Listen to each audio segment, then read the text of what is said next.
Hello students, welcome once again to the web classes. Today we are going to see the subject accounts.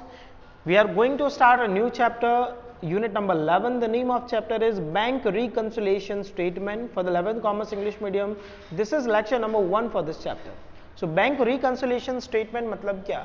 जब हमारा cash book का balance, ठीक है, cash book का bank balance और passbook का bank balance जब tally नहीं होता है तो कौन से रीजन से टैली नहीं हो रहा है, उन रीजन को शो करने वाले स्टेटमेंट को हम कहते हैं बैंक रिकंसिलिएशन स्टेटमेंट। एक बार फिर से, the balance of bank as per cash book and the balance of bank as per the cash book if it does not tallies, then a statement is prepared to find out the reasons why it is not tallied.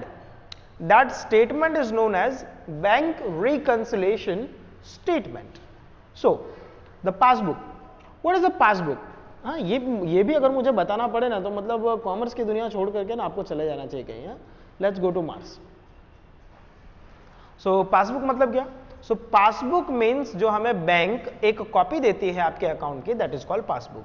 So passbook means a copy और extract of a traders account in the book of bank, ठीक है, in the book of bank. So bank जो copy देती है आपको आपके bank account की, that is known as passbook. तो आप अपनी डेफिनेशन खुद बनाकर भी लिख सकते हो, but not in Hindi. Now अब दो टाइप के बैंक बैलेंस हो सकते हैं। नहीं, बैंक बैलेंस एक ही टाइप का होता है, दूसरा टाइप जो होता है वो बैंक ओवरड्राफ्ट होता है, ठीक है।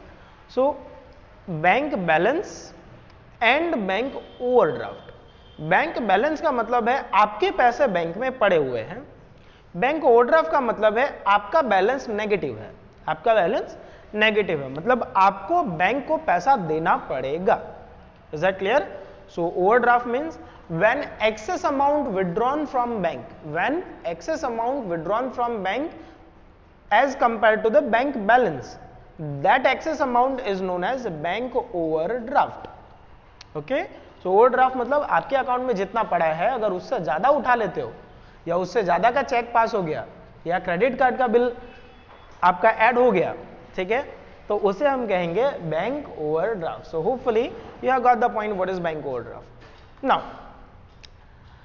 सो which as per cash book, cash book मतलब जो हमने बनाया है, जो हमने बनाया है। अगर हमने बनाया है तो डेबिट बैलेंस का मतलब होगा बैंक बैलेंस और क्रेडिट बैलेंस का मतलब होगा बैंक ओवरड्राफ्ट, ठीक है। हमारे कैश बुक के according debit balance means bank balance, credit balance means bank overdraft और as per the passbook, passbook मतलब जो बैंक ने बनाया है। सो बैंक हमसे उल्टा करती है। So as per passbook, debit balance means bank overdraft and credit balance means bank balance. तो ये याद रखना, आगे सम में बहुत ज्यादा जरूरत पड़ेगी। एक बार फिर से, as per cash book, debit balance means bank balance, credit balance means bank overdraft. As per passbook, debit balance means bank overdraft and credit balance means bank balance. So hopefully that's clear to you. Now meaning of bank reconciliation statement, meaning already discussed with you. Now again, bank reconciliation statement means a statement showing the cause of difference in the bank, in the balance of bank as per cash book and as per passbook for a particular time on a particular date. Is that clear? So bank reconciliation statement means a statement showing difference of cause between balance as per cash book and balance as per passbook for a particular time period. Is that clear? So that is the definition of bank reconciliation statement. Now what is the purpose of preparing bank reconciliation statement? तो purpose तो है ना, definition में clear हो गया क्या? So difference क्यों है वो find करने के लिए, फिर भी देख लेते हैं अलग अलग कौन कौन से purposes हैं ये prepare करने के।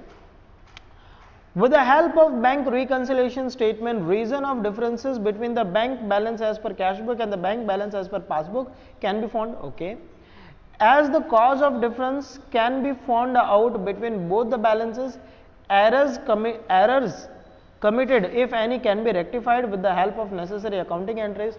अगर कोई भूल हो गई हो ठीक है, तो उन एरर को हम सुधार सकते हैं। If any transaction is omitted, कोई ट्रांजेक्शन लिखने का रह गया हो, so to be recovered in cash book, information regarding it can be collected and by recording it correct bank balance can be arrived at। मतलब कोई अगर ट्रांजैक्शन लिखना ही भूल गए, जैसे कि चेक डिपॉजिट कराया बैंक में लेकिन कैश बुक में लिखा नहीं है, so that is called error of omission. आप भूल गए तो कैसे पता चलेगा? जब आप बैंक रिकंसिलिएशन स्टेटमेंट प्रिपेयर करोगे। ठीक है, तो पहला क्या है, तो जो डिफरेंस है उसका रीजन फाइंड कर सकते हैं। तीसरा एरर है तो वो फाइंड कर सकते हैं। Second, third is if any entry is omitted और forgotten to write, that can be ascertained with the help of bank reconciliation statement. Fourth, if any errors are committed in recording any transaction, they came to know immediately and errors can be rectified। Okay, वापस से इन्होंने repeat किया है। By preparing bank reconciliation statement, actual bank balance can be known। हमें actual bank balance पता चल जाएगा। Embezzlement of cash from bank transaction can be traced out by preparing a bank reconciliation statement। So, मतलब समझ में आया आपको? Embezzlement मतलब कोई अगर आपके अकाउंट से फ्रॉड कर रहा है, पैसे का कर रहा है गबन, क्या कर रहा है? गबन। अगर वो उठा करके कोई मतलब पैसे निकाल रहा है या फिर बैंक किसी टाइप का चार्ज पे चार्ज लगाई जा रही है जो आपका चार्ज नहीं है, तो आप उसे रिक्लेम कर सकते हो। ठीक है, कब कर पाओगे? जब आपने बैंक रिकंसिलिएशन स्टेटमेंट प्रिपेयर किया होगा और आपको पता हो तो। हालांकि आजकल वर्ल्ड बहुत फास्ट हो गया है, मैसेज तुरंत आ जाता है, बट फिर भी इन केस अगर मैसेज ना आ रहा हो तो आप रिक्लेम कर सकते हो।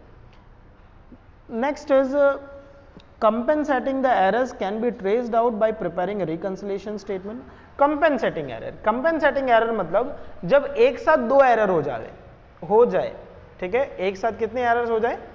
दो एरर अगर एक साथ कमिट हो जाती है, पहली वाली एरर दूसरे वाले एरर को भर देती है। समझ में आया? जैसे कि मान लो अपने 5000 का एक चेक मिला था, वो नहीं लिखा, और 5000 का एक चेक जमा करवाया था, वो नहीं लिखा। मतलब इस 5000 ने इस 5000 को पूरा कर दिया, मतलब आपका बैंक बैलेंस तो टैली हो जाएगा। समझ में आ रहा है? लेकिन अगर आप बैंक रिकंसिलिएशन स्टेटमेंट प्रिपेयर करोगे तो आपको पता चलेगा you have made a error which is compensating each other. समझ में आ रहा है आपको? तो compensating errors can be traced out by preparing reconciliation statement. 8 number, by preparing bank reconciliation statement, information can be obtained regarding check deposited but dishonored as well as interest, commission, charges etc. can be known। मतलब हमें ये भी पता चल सकता है हमने कौन कौन से चेक डिपॉजिट किए और उनमें से कितने डिसऑनर हुए, कितना इंटरेस्ट मिला है, कितना बैंक चार्जेस काटा गया है, वो सारी चीज़ें हमें पता चल जाएगी। जैसे कि हर 3 महीने में 15 रुपये कॉन्सोलिडेटेड चार्ज कटता है, तो उसका ऑलमोस्ट कभी कभी मैसेज नहीं आता। ठीक है, कभी आता है कभी नहीं आता, ड्यू टू टेक्निकल एरर, है ना। तो क्योंकि 500 रुपये से अगर ऊपर का ट्रांजैक्शन हो तो मैसेज आता है। ठीक है, 500 से नीचे का ट्रांजैक्शन हो तो शायद मैसेज नहीं आता। मेरे में तो नहीं आता, अब आपके में पता नहीं। तो ये सारे चार्जेस के बारे में कब पता चलेगा? जब आप बैंक रिकंसिलिएशन स्टेटमेंट प्रिपेयर करोगे। सो होपफुली आपको समझ में आ रहा है। तो आज के लिए इतना ही। आपका होमवर्क क्या है? Learning and writing the same theory which we discussed today. So thank you, bye bye.